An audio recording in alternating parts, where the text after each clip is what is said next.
When people ask where I'm from, I say think of the furthest place north you've ever been.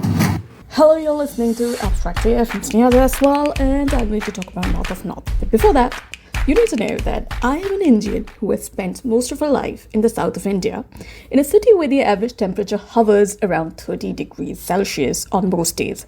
So if you ask me to imagine life in the Arctic at minus 30 degrees, I would picture freezing, bleak, depressing days of Ganfar Thand. Translation, cold that would tear my poor coastal bum apart. But Netflix's North of North introduces a surprisingly bright, colorful and vibrant side of the Arctic, all seen through the eyes of protagonist Siaja. You're like a cross between Snow White and Pocahontas. Snogahontas, a character aptly cues to protagonist Siaya, played by the gorgeous Anna Lambe in the show. She does look like a princess, even if she doesn't feel like it.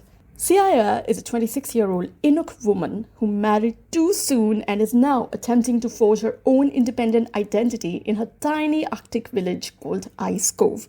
Although the brutal cold of the region is fierce, it's nothing compared to the icy treatment she receives from the tightly knit community when she tries to leave her overbearing, self-centered husband Ting, played by Kelly William, a hotshot pilot and the town's golden boy.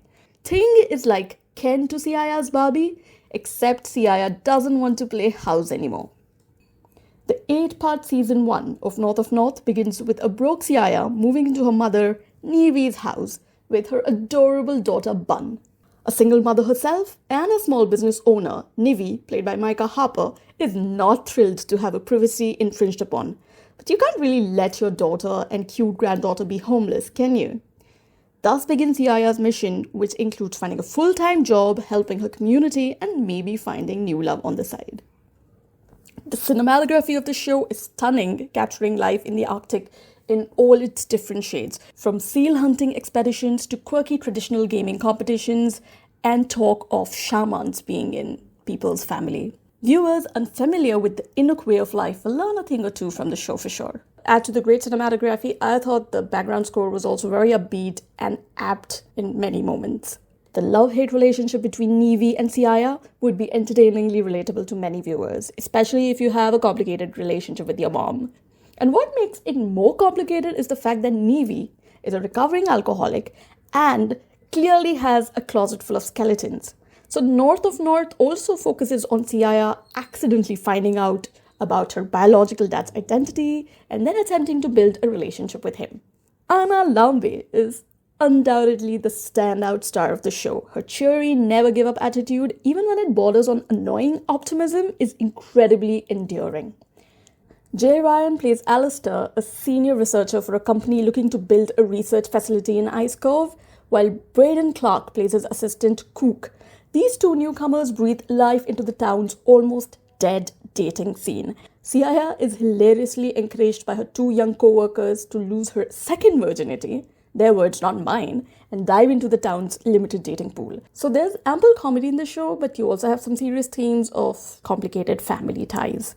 Another subplot of North focuses on Siaya's efforts to win over her new boss Helen to secure a permanent position as her assistant. Helen, the town manager, is comically skeptical of Siaya's capabilities, but the two women eventually build an understanding. Their dynamic subtly representing how non-natives and natives can coexist and support each other. For context, Helen is not an Inuk woman. The show also delicately explores why some natives harbor resentment towards those they consider outsiders. Honestly, the show is formulaic in parts, but its focus on Inuk culture and community sets it apart from typical finding yourself stories. But it's not just a cultural backdrop. The spirited cast makes Siaya's journey to establishing an identity beyond being the town hottie's wife a truly binge-worthy experience. I love the show and I would totally recommend it if you're looking for something breezy, not too complicated to watch on Netflix. For me, it's a 4 and 5 stars. That's all. Talk to you the next time.